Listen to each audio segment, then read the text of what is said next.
ಎಲ್ಲಿ ಚುನಾವಣೆ ಭಾರತ ಸರ್ಕಾರದ ಕ್ಯಾಪಿಟಲ್ ಸಿಟಿ. ನಾನು ಕೂಡ ಒಂದು ಕಾನ್ಸ್ಟಿಟ್ಯೂನ್ಸಿಗೆ ಹಾಕಿದ್ರು. ಆ ಜೀವನದಲ್ಲೇ ನಮ್ಮಲ್ಲಿ ಗೆದ್ದಿರಲ್ಲ, ಈ ಸರಿ ಗೆದ್ಕೊಬಿಡ್ತು.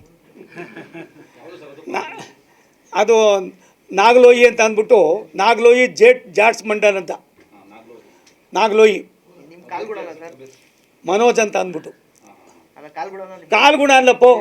ನಾನು ಎಲ್ಲರೂ ಫಂಕ್ಷನ್ ಮಾಡಿದ್ರು, ನಾನು ಪೂರ್ತಿ ಭಾಷೆ ಬರೋಲ್ದಲ್ಲ, ಅಲ್ಲಲ್ಲೇ 100-200 ಜನ ಸೇರಿಸ್ಕೊಡೋದು, ನನ್ನದೇ ಆದಂಥ ಹಿಂದಿಲಿ ಮಾತಾಡೋದು, ನಗ್ಸೋದು, ಮಾಡೋದು, ಮಟ್ಟೋದು ಮಾಡಿ ಒಂದು ದಿನಕ್ಕೆ 8-10 ಗಂಟೆ ದುಡ್ದೋದಕ್ಕೆ ಒಂದು ಅನ್ನಿಸ್ತದೆ.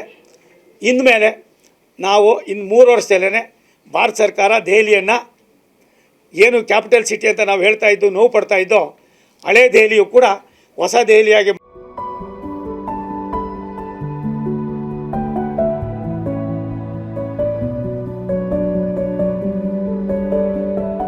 ಮಾಡ್ತಕ್ಕಂಥದ್ದಕ್ಕೆ ನಮ್ಮ ಸರ್ಕಾರ, ನಮ್ಮ ನೆಚ್ಚಿನ ಪ್ರಧಾನಮಂತ್ರಿ ಪ್ರಾಯಶಃ ಹೆಚ್ಚಿನ ಆದ್ಯತೆ ಕೊಡ್ತಾರೆ. ನಾವು ಕೊಡುವ ಒಂದೊಂದು ಕೆಲಸಕ್ಕೂ ಕೂಡ ಸಾಮಾನ್ಯರಿಗೆ ತಲುಪ್ತಕ್ಕಂಥದ್ದಕ್ಕೂ ಕೂಡ ಸಾಧ್ಯ ಇರ್ತದೆ. 10 ವರ್ಷ ಯಾವ ಅಣ್ಣಾ ಹಜಾರೆಯವರ ಕನಸಿತ್ತು, ಆ ಕನಸನ್ನು ಅಣ್ಣಾ ಹಜಾರೆ ಹೆಸರು ಹೇಳ್ಕೊಂಡು ಹೋದಂಥ ಕೇಜ್ರಿವಾಲ್ರು ಜನ ಅರ್ಥ ಮಾಡ್ಕೊಂಡಿದ್ದಾರೆ. ಅವ್ರಿಗೆ ಯಾವ ರೀತಿ ಸಂದೇಶ ಕೊಡಬೇಕು ಕೊಟ್ಟಿದ್ದಾರೆ.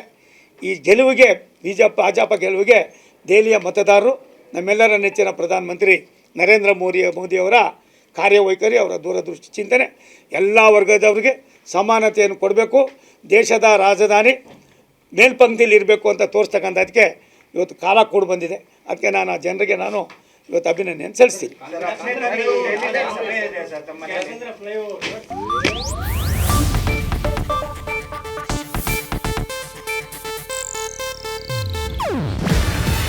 ಇದು ಏಷ್ಯಾನೆಟ್ ನ್ಯೂಸ್ ನೆಟ್ವರ್ಕ್ ಪ್ರಸ್ತುತಿ. ನೀವು ನೋಡ್ತಿದ್ದೀರಾ ಏಷ್ಯಾನೆಟ್ ಸುವರ್ಣ ನ್ಯೂಸ್.